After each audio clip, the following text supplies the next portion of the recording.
Hi everyone, అందరు ఎలా ఉన్నారు? ఇంకొక కొత్త ఎపిసోడ్ తోడైతే మళ్ళీ మీ ముందరికైతే వచ్చేసాను. ఈ విశ్వం ఎంత పెద్దదో మనందరికీ తెలుసు.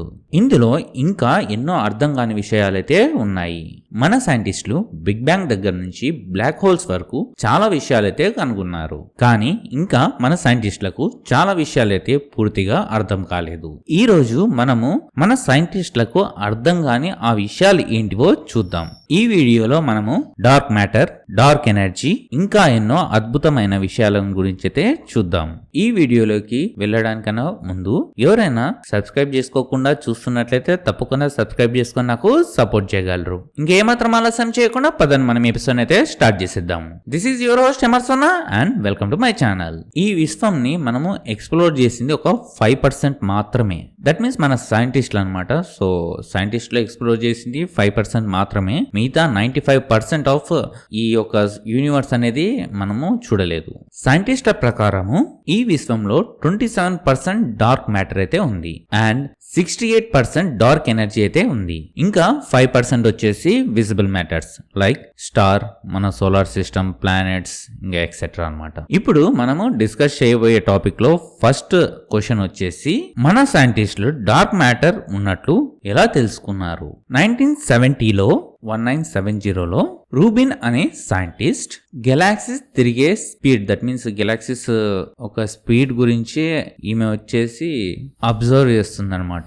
తను అబ్జర్వ్ చేసే సమయంలో తను ఒక అన్యూజువల్ థింగ్ అయితే నోటీస్ చేసింది. సాధారణంగా గెలాక్సీస్ మధ్యలో ఉన్న నక్షత్రాలు చాలా వేగంగా అయితే తిరుగుతుంటాయి. చివర ఉన్న నక్షత్రాలు అయితే చాలా స్లోగా అయితే తిరుగుతాయి. ఇక్కడ నేను ఒక విషయాన్ని అయితే చెప్పదలుచుకున్నాను. అదేంటిదంటే గెలాక్సీస్ ఒక సెంటర్ లో ఉండేది బ్లాక్ హోల్ అన్నమాట. సో మాక్సిమం ప్రతి ఒక్క గెలాక్సీ సెంటర్ లో బ్లాక్ హోలే ఉంటుంది. ఈ నక్షత్రాలన్నీ ఆ బ్లాక్ హోల్ చుట్టూ అయితే తిరుగుతుంటాయి.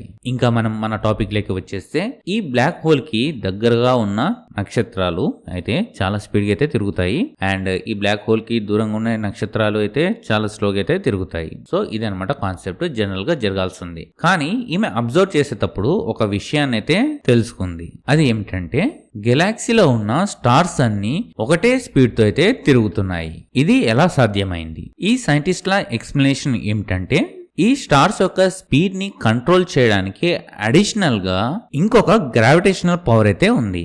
దానినే వీళ్ళు డార్క్ మ్యాటర్ అని పిలుస్తున్నారు. కానీ దీనిని ఎవరు ఇంతవరకు అయితే నేరుగా అయితే చూడలేదు. ఎందుకంటే ఈ డార్క్ మ్యాటర్ లైట్ ని రిఫ్లెక్ట్ అయితే చేయదు. యాక్చువల్ గా నేను ఇక్కడ ఇంకొక టాపిక్ అయితే చెప్పాలనుకుంటున్నాను. మనకు ఏదన్నా ఒక ఆబ్జెక్ట్ మన ఐకి కనపడాలి అంటే లైట్ ఆ ఆబ్జెక్ట్ మీద పడి ఆ ఆబ్జెక్ట్ ఆ లైట్ ని మళ్ళీ రిఫ్లెక్ట్ చేస్తే ఆ లైట్ ని మన ఐస్ క్యాచ్ చేసి అక్కడ ఆబ్జెక్ట్ ని అయితే చూపిస్తుంది అనమాట. ఓకే, మళ్ళీ మనమైతే మన టాపిక్ లోకి అయితే వచ్చేద్దాం. ఇక్కడ ఈ డార్క్ మ్యాటర్ వచ్చేసి లైట్ ని అయితే రిఫ్లెక్ట్ చేయదు. ఇంకా ఏముంది, అక్కడ ఏం లేనట్లే మనకు కనిపిస్తుంది. ఇంకా మనము నెక్స్ట్ టాపిక్ కి వెళ్తే, మన నెక్స్ట్ టాపిక్ వచ్చేసి డార్క్ ఎనర్జీ.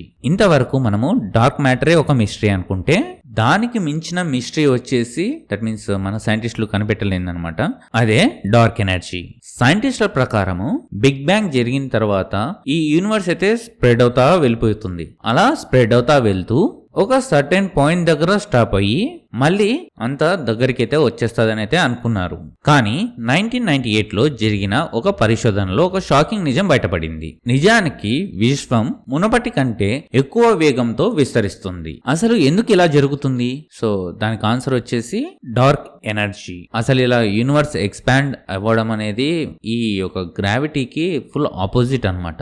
ఈ డార్క్ ఎనర్జీ వల్లనే ఈ యూనివర్స్ అనేది ఇంకా స్పీడ్ గా ఎక్స్పాండ్ అయితే అవుతుంది. ఈ డార్క్ ఎనర్జీ విశ్వంలో 68% ఉన్నట్లు మన శాస్త్రవేత్తలు భావిస్తున్నారు. కానీ ఇక్కడ కొన్ని డౌట్స్ అయితే ఉన్నాయి. అవి ఏమిటంటే, అసలు ఈ డార్క్ ఎనర్జీ ఎక్కడి నుంచి వచ్చింది? సో దీనికైతే ఇప్పటి వరకు అయితే సమాధానం అయితే లేదు. సో ఎక్కడైతే దొరకలేదు. ఇంకా మనం నెక్స్ట్ టాపిక్ కి వెళ్తే, మన యూనివర్స్ లో ఉన్న నెక్స్ట్ మిస్టరీ వచ్చేసి బ్లాక్ హోల్స్. ఈ బ్లాక్ హోల్స్ గురించి తెలియని వాళ్ళైతే ఉండరు. మన ఛానల్లోనే కొన్ని వీడియోస్ అయితే ఉన్నాయి. ఇప్పటి వరకు మన సైంటిస్టులకి ఈ బ్లాక్ హోల్స్ గురించి పూర్తిగా ఏ విషయం అయితే తెలియదు. ఈ బ్లాక్ హోల్స్ గురించి తెలిసిన కొన్ని విషయాలు ఏమిటంటే దీని యొక్క గ్రావిటీ నుంచి లైట్ కూడా ఎస్కేప్ అయితే కాలేదు. సో దీనికి గ్రావిటేషనల్ పవర్ అయితే ఎక్కువ ఉంటుంది.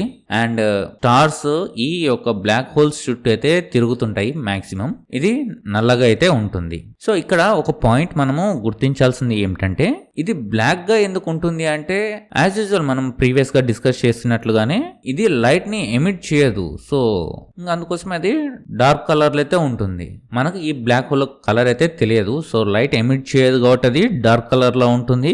సో అందుకోసమే అది బ్లాక్ హోల్ అయితే అయింది. సో అదే అనమాట పాయింట్. ఇంకా చాలా ప్రశ్నలకైతే మనకైతే సమాధానం లేదు. దట్ మీన్స్ సైంటిస్టుల దగ్గర నుంచి. ఫస్ట్ క్వశ్చన్ వచ్చేసి ఈ బ్లాక్ హోల్ లో మన హ్యూమన్స్ ఎవరైనా మనిషి వచ్చేసి బ్లాక్ హోల్ లో పడితే ఏమవుతుంది?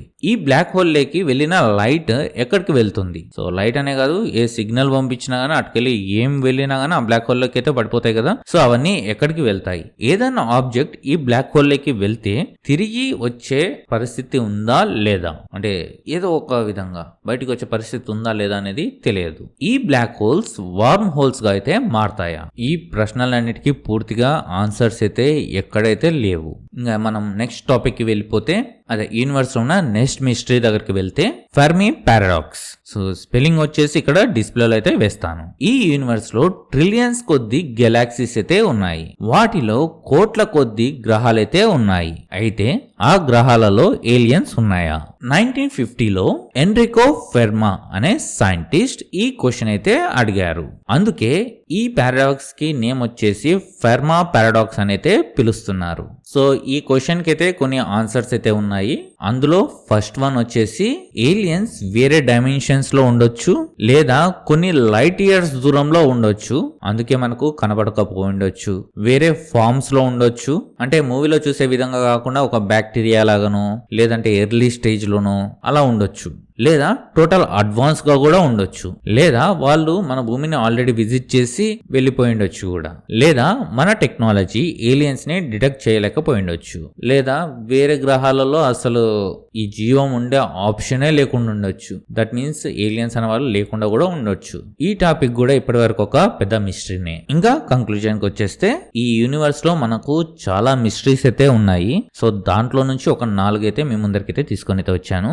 ఈ 4 మీకు ఏది ఇంట్రెస్టింగ్ గా అనిపించిందో కింద కామెంట్ సెక్షన్ లో అయితే మీ యొక్క ఒపీనియన్ అయితే చెప్పండి. సో తప్పకుండా కామెంట్ చేస్తారని అయితే ఎక్స్పెక్ట్ చేస్తున్నాను. మీ యొక్క కామెంట్స్ వచ్చేసి నాకు ఎంకరేజ్మెంట్ గా అయితే ఉంటాయి. అంతేకాకుండా లైక్ అయితే చేయండి. మీకు ఈ వీడియో నచ్చినట్లయితే మీ ఫ్రెండ్స్ కి షేర్ చేసి నాకు సపోర్ట్ చేయగలరు. ఎవరైనా సబ్స్క్రైబ్ చేసుకోకుండా చూస్తున్నట్లయితే తప్పకుండా సబ్స్క్రైబ్ చేసుకొని నాకు సపోర్ట్ చేయగలరు. ఇంకొక కొత్త వీడియో తోటి మళ్ళీ మీ ముందరికైతే వస్తాను. అంతవరకు సెలవు. This is MR Sona signing off. జై హింద్.